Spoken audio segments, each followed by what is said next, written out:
In many parts of Newfoundland, people are beginning to realize that in order to learn something new or to acquire a new skill, you don't really need a school or a professional teacher. In every community in Newfoundland and Labrador, there are people who know how to do certain things and have the ability to pass this information to others. Continuing education for adults in Newfoundland is going to have to make, in my opinion at any rate, it's going to have to make much more extensive use of resources that exist in communities throughout the province. We're not exactly an affluent province, and I think what we can provide in terms of more educational institutions for adults is going to be very limited. In fact, I don't think it's even desirable when, in actual fact, we have buildings and institutions and so on throughout the province that have cost multi-millions of dollars and yet are not being fully utilized. And I think that in every community there are buildings and physical facilities available, such as day schools, church halls and basements, community recreation centers, and so on. And I think much more extensive use should be made of these in every community, the bigger and the smaller communities as well. That the people want more educational programs.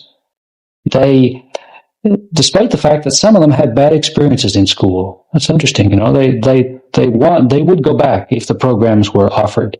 Programs that meet their needs. Now, they're not asking a lot of them for academic programs. I'm talking about a whole range of programs. Cultural, recreational, social, as well as educational in the strict sense of the word. I think they'd use the school. They're demanding it right now. Why shouldn't we study the history of Harvard Grace or the history of Twillingate in addition to the history of other parts of the world? Why not use the fish plant and the industry and the businesses in the communities in teaching many of the things we teach? Why not use the artist in the community, bring them into the school, or the writer, or the musician? These are things that we've talked about and we've agreed. We've never done it. So a good community school uses the resources of the community in its regular teaching program, and it takes the students into the community. School often is completely isolated from the community, not just geographically in some cases, but as far as the programs are concerned. To begin a community school, all that is needed is somebody who knows something and some people who want to share the information. The local school building in many communities is vacant most nights of the week, its valuable space being wasted.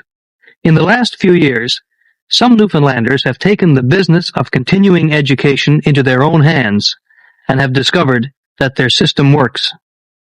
Well, for me, it's a program, an activity, certainly more than a building. Some people may refer to community schools as being buildings, but when I talk about them, I'm talking about a program, an activity where adults get together and share their skills in the community.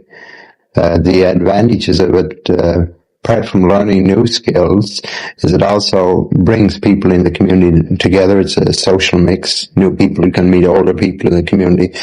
It's also sometimes an introduction to community development.